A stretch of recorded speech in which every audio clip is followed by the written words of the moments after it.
Hi folks, this is Kim here from Fit to Drive. We're going to do a couple of short videos today. A lot of things that I tell my students about on how to get through roundabouts safely and how to change lanes safely, and I've been doing a fair bit of that lately. We're about to go through the Flushcombe Road roundabout, which is a fairly notorious roundabout in Blacktown. I have got one other video on it.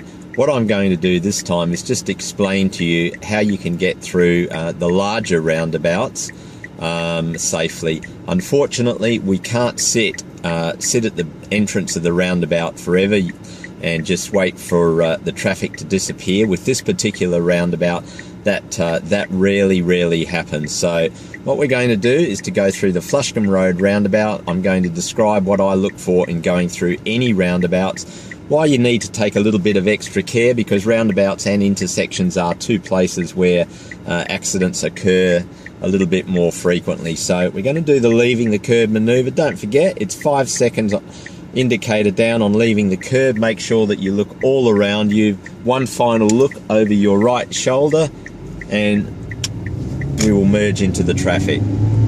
Although at this time there's not very much traffic on the road. So I'm going to turn left onto Flushcombe Road.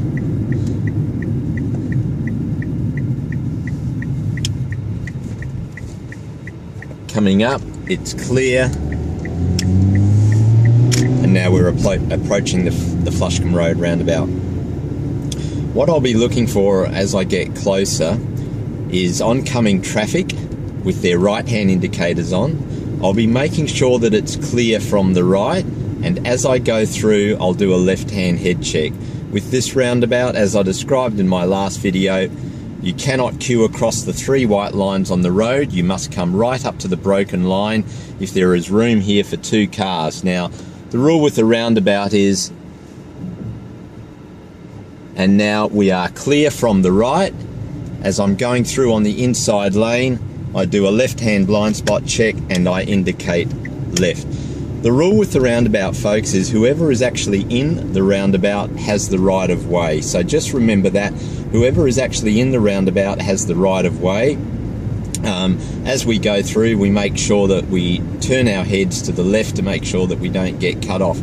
Now, I'm going to go down another actual test area, and we're going to be doing a few chicanes, which are speed limiting devices, and going through maybe some smaller roundabouts.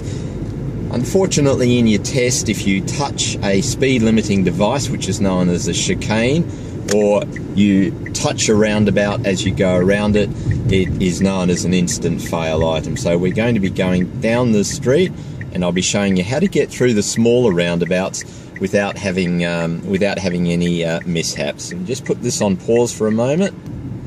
All right, so this particular street here, it's quite narrow. It's got lots of speed humps.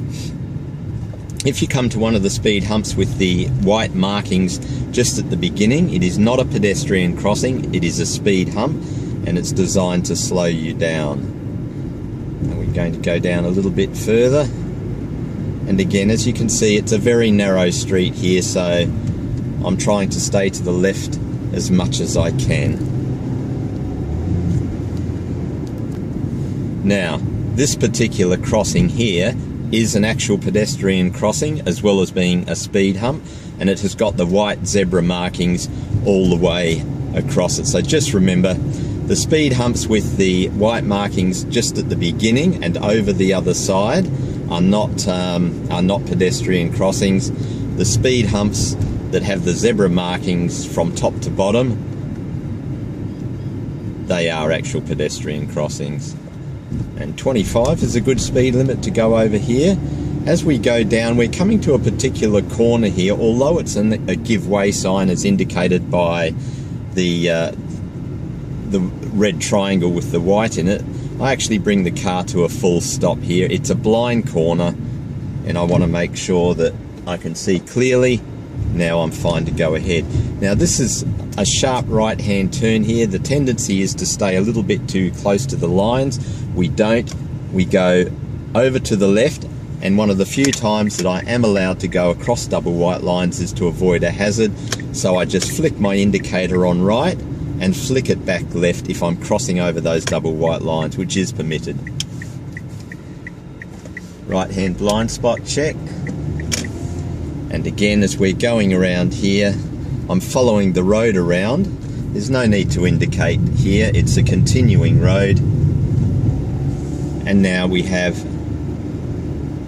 a right hand bend here, and again, you notice that I'm actually staying away from those double white lines. Too close to the double white lines may result in what's known as a positioning error. I'm just looking for a little roundabout at the moment. I'm not sure if we've got one down here, so I'll briefly put the movie onto pause until we find a small roundabout to go through. Alright, we're about to go through a small roundabout, so it's a pedestrian crossing here, there's no one there. Now as I'm going round this roundabout, I'm approaching it slightly from the left, I'm indicating off, and I've stayed in position. What happens if you go through the smaller roundabouts a little bit too quickly? The car can move from side to side, which means that you'll have to correct your steering, you'll lose a point for a positioning error. You don't have your time to get your left-hand indicator off. Remember, we always indicate off of roundabouts, and it doesn't give you the chance to actually look to the left as you're going through. So the sign coming up here, it's another roundabout. I'm reducing my speed. Now this time I'm doing a right-hand blind spot check, going around slowly, indicating left off. Coming up here, we can see the big wide island lines on the road. I indicate to turn left. I still do a left-hand blind spot check, and I'm allowed to go across when the lines are actually broken. And this is Kim from Fit to Drive, and I've been talking about going through smaller roundabouts, the larger roundabouts at Flushcombe Road, and what we need to be observant of. So just to recap that, going through your roundabouts, on approach to a roundabout, you're looking for oncoming traffic with their right-hand indicators on. You're looking for traffic coming through from the right, making sure that it's clear, whoever's in the roundabout has got the right of way, and as you go through your roundabout, you indicate off at the point of exit, making sure that you do your left-hand head check. Smaller roundabouts, just remember, go through a little bit slower, gives you the time to look to the left and get your left-hand indicator off. I hope you've enjoyed watching this video, and drive safely.